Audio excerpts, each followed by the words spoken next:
So if you're watching this, look at what you're doing to the kid, man. I don't even know who I am no more. We in the struggle together, son. You know what I'm saying? Like, do you like call it like Jay-Z Theo or something? Is he like your uncle kind of low-key? Yeah, that's my uncle right there. You got some powerful uncles. Jesus. Diddy's son, Christian, aka King Combs, is now being sued, just like his father is. A woman filed a lawsuit against King, alleging that in late 2022, right before New Year's Eve, King assaulted her on a yacht. So, you know how Christian Combs made that dumb song taunting the feds, and the next day, they leaked a video of Diddy putting his hands on Cassie? Well, it looks like King Combs still hasn't learned his lesson.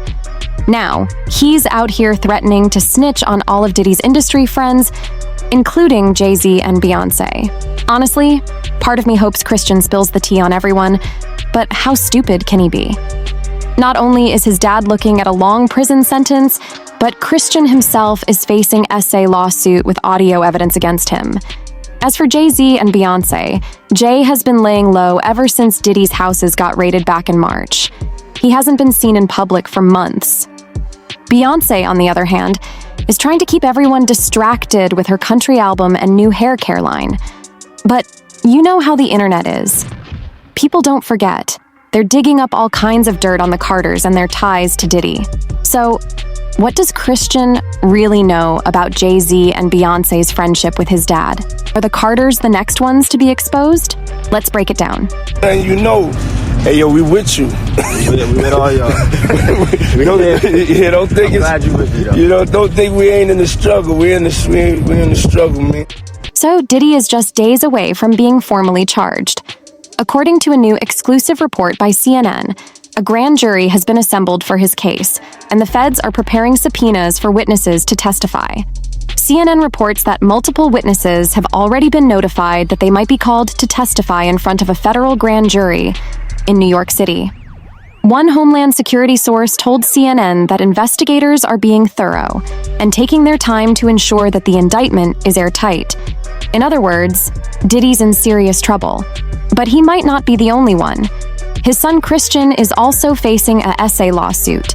Christian was first named in a lawsuit filed against Diddy back in February by producer Rodney Lil Rod Jones, who claimed to have irrefutable evidence of Christian and essaying a young woman. Lil Rod didn't provide details at the time, but mentioned that a complaint was forthcoming. He wasn't lying. A few months later, the alleged victim, Grace Omar K., filed a 31-page lawsuit in Los Angeles Superior Court, naming both Christian and Diddy as defendants. According to Omar K.'s lawsuit, she worked as a crew member and bartender on a yacht leased by Diddy and his family in December 2022. She claims the trip was supposed to be a wholesome family excursion, but it turned into a wild party with various S-workers and celebrities on board. Omar K. alleges that in the early morning of December 28th, Christian Combs pressured her to take a shot of tequila and then essay her. She suspects the tequila might have been laced with something. Omar K. also included Diddy in her lawsuit, accusing him of liability and aiding and abetting. Naturally, Aaron Dyer, the lawyer for both Christian and Diddy, denied everything, telling CNN that the lawsuit is full of lies and irrelevant facts and he plans to seek dismissal of the claim. But remember, Diddy said the same thing when Cassie filed her lawsuit, denying all allegations and accusing Cassie of just wanting a quick payday. And look where we are now. Additionally, Christian's alleged victim provided an audio recording of the incident that happened in a studio on Diddy's yacht. According to the transcript obtained by several outlets, the woman can be heard saying, "Excuse me, you don't touch my legs like that. I'll move my legs where I want to. If I want to do this, then I will. You don't touch my legs like that." Christian then allegedly responds, "Listen, you and everybody in the crew." The woman tells him she wants to leave the studio and that she's not even supposed to be there as a crew member. Christian then asks, "Who can I talk to? I'm going to say I requested you, right?" To this, the woman replies, "Well, you can take your hand off my ASS for the first thing." After this, she claims Christian pressured her to take a shot, which she believes may have been spiked. You would think Christian would keep quiet and stay out of trouble after all this. But instead, he released a diss track aimed at 50 Cent, taunting the feds. In the song, he defended his dad and claimed that when the feds raided their house, they should have checked the one next door, which is also owned by Diddy. The track is called Pick a Side, and Christian takes shots at his dad's industry friends for abandoning him. He raps, "Don't bust no U-turns, cause we ain't forgetting to all y'all that switched, suck my D." Classy, right? Just like his dad. Christian also calls out 50 Cent for trolling Diddy, rapping, "When all they had was 50 Cent who put this city on the map. Stop lying. Pop's been hated on by many men, and that's fine. They gonna try to stop these M&Ms, and they gonna die trying. Pull up to the south side, we locked and we got ties, don't give an F about blogs, cause we really outside. I just can't with this Nepo baby." He really thinks he's gangster just because his dad's mansion got raided. But it gets worse. Christian then taunts the feds in his track, rapping, "When them Fetty boys ran in both of our cribs, too bad they ain't know we bought the one next door, cause that's the one they missed." Well, the feds definitely got Christian's message because just days after he released that trash song, CNN obtained and released a shocking hotel surveillance video showing Diddy putting his hands on Cassie. The incident happened in 2016 and aligns with some of the allegations Cassie made in her lawsuit filed against Diddy back in November. Not that we needed this disturbing video to believe Cassie, but it's definitely the final nail in the coffin for Diddy.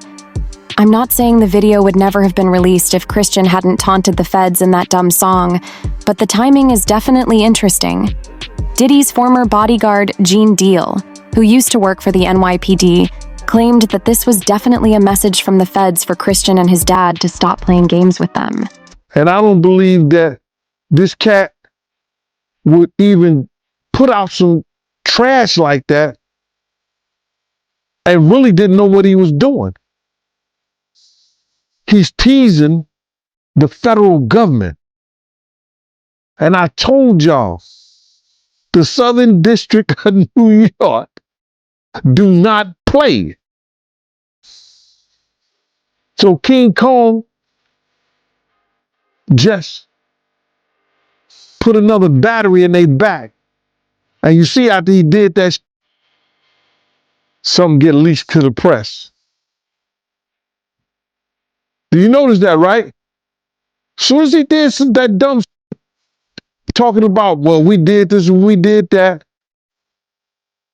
We had this over here. Y'all went to the wrong house.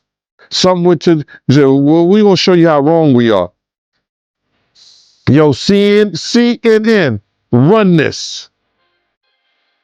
Action, roll them. Don't play with the feds, bro. Because you got to realize this. They got a lot of time. All they got is time.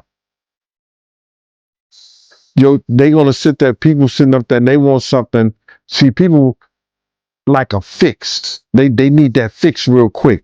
They want them to hurry up and charge Diddy with something or see what they got on him. The feds gonna take their time. May take 6 months, may take a year, may take 2 years. They got up to 3 years to bring their case up. They got 3 years. So they checking everything about them. They're gonna dot all the I's and cross all the T's. But you feel like the feds, they released that video over King Kong's comments. Oh man, I've worked in law enforcement for 27 years, and I had the opportunity to see HIDA. It's a place, whereas they have the state, the feds, the NYPD, the Department of Corrections, and the state police. Yo, this place could be half of a basketball court. That's where they just got lines of computers with officers of all different people and officers just on the internet. Whoever's over that case, whoever's working that case, don't you know they saw that and took it to their boss? You might think it's petty, but it's not. You do not agitate a lion with a pork chop. And that's what that kid did, bro. Believe it or not, Christian Combs is still going at it. I don't know if he's clueless or just as arrogant and out of touch as his dad, but he's now allegedly threatening to snitch on all the celebrities he feels abandoned Diddy in his time of need. And get this, the first on the list are supposedly none other than Mr. and Mrs. Carter. Christian previously mentioned in an interview that Jay-Z is the first person in the industry he asks for advice after his dad, indicating that Jay wasn't just an acquaintance but a family friend. In fact, Christian said he thinks of Jay as his uncle. Besides your dad, who's like a big homie in the rap game that you look to for like advice, or, you know, when it comes to like, if you need to go to somebody for, maybe your dad's busy closing $1 billion deal or something? Yeah, I would say Hove. Before I dropped this song, we had to talk, and that inspired me a lot. So Jay-Z? Yeah. That's true. I just love how you just threw that out there, like, yeah, Hove. Nah, facts. That'd be the. What did the talk entail? Person. You said what? What was the talk about? The talk was definitely worth the money. You know how they was like, yo, would you take the talk or the money? It was definitely worth it. He was just saying, you know, like, to believe in yourself and just always like follow like what's in your heart, like not what no one else is saying or anything. Just do what's in your heart. So your advice would be, say no to the 500 grand and take the dinner with Hove. Definitely take the dinner with Hove. Do you think so? For sure. Was this over the phone or in person? It was in person. That's so fire. Yeah. Like, do you like call it like Jay-Z Theo or something? Is he like your uncle kind of low key? Yeah, that's my uncle right there. You got some powerful uncles. Jesus. You got to get Hove on. You got to bring him, like, he's on the new Khaled album. So you got to get him on your album. Nah, that would be crazy. He's on the Khaled album. Yo, Hove, you see this? Need a verse. Diddy has also mentioned something similar about Jay-Z, saying that Jay is practically part of his family. He stated that besides his mom, Jay is the only other person allowed to call him by his government name, Sean. Who is Sean approved from the world of entertainment? There's only one person. Oh, go on. And I call him Sean. That's Jay-Z. We call each other Sean. Okay. Yeah. Nobody else could call me Sean. He's the only person who's Sean approved. There's not a single person that outside of family. That should be outside of my mother. Okay, just they should be calling me. Yeah, they should be calling me Sean. And Jay wasn't trying to hide his friendship with Diddy either. Diddy was a regular at Rock Nation's annual brunches, and when Diddy received the Lifetime Achievement Award from BET in 2022, Jay recorded a special message for him, talking about how Diddy inspired him to never take no for an answer.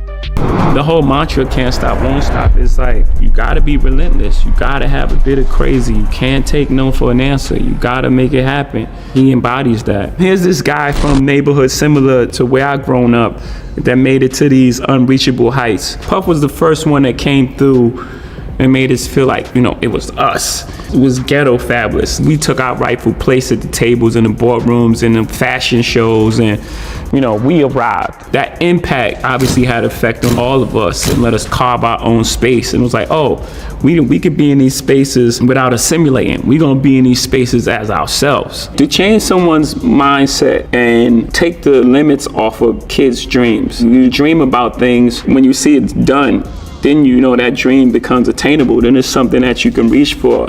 It just feels like the ultimate culture. You can't measure that. It's like you get in there and he'll make you believe that you can do anything. But as soon as Cassie's lawsuit dropped, Jay switched up and started acting like he never knew Diddy. He even canceled this year's Rock Nation brunch to avoid explaining to Diddy why he's no longer on the guest list. So, is Jay one of the people Christian Combs dissed in his track when he said, "Everyone who switched up can suck his you-know-what"? Word on the street is that Christian has now reached out to his uncle, asking him to publicly support Diddy and threatening to snitch on him if he keeps ignoring him. But come on, if Christian is really close to his Uncle Jay, he should know that Jay looks out for himself. Jay has a long track record of throwing friends under the bus to save himself. Remember how Jay used to be best friends with R. Kelly? When Kelly got locked up, Jay's PR team scrubbed all signs of their friendship from the internet. And according to R. Kelly's former cellmate, Ronnie Bo, Kelly believed Jay-Z even tried to take him out. He just said how much conflict they was experiencing with each other. Like, even during the process of putting the album together, but especially on tour, you know, like they kept having petty disagreements, and he felt like, you know, Jay-Z, you know, kept saying things along the lines that, like, man, you not bigger than me, like you act like you bigger than me, and he felt like Jay-Z was kind of insecure because R. Kelly at the time was technically bigger than him. Yeah. You know, and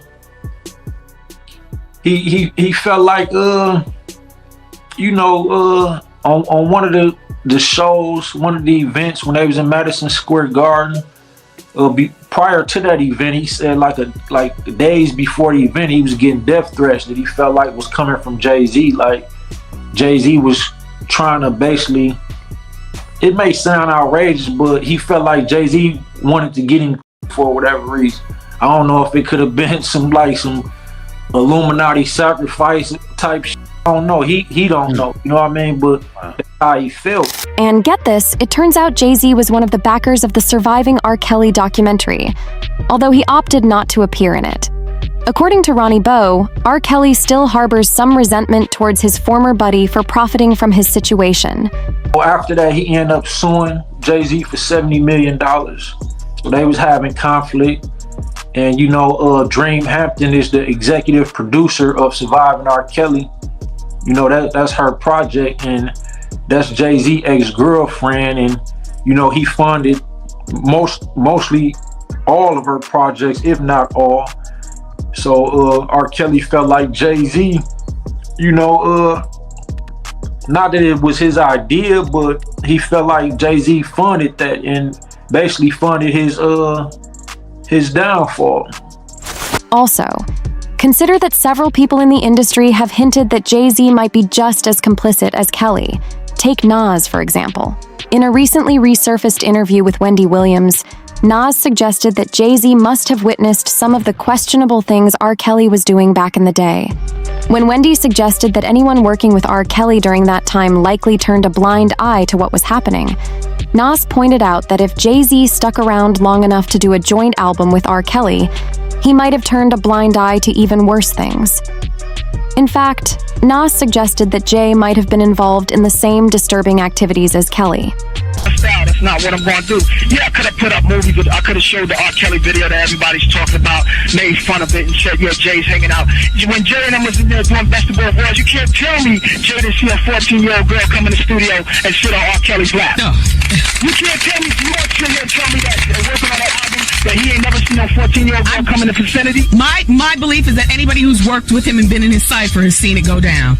The brother needs help, and I pray for him. But if I sit there and did an album about women with him, I'm definitely maybe indulgent. He had to be indulgent for 14-year-olds. So who's to say that Jay-Z wasn't involved in Diddy's alleged crimes too? Sure, it's all speculation right now, but we really can't rule anything out with these individuals. But what do you think about Christian Combs threatening Jay-Z? Do you believe Christian actually has some incriminating information on Jay? Or do you think Jay will snitch on Diddy first before letting himself get dragged down? Share your thoughts in the comments, and then be sure to check out the next video.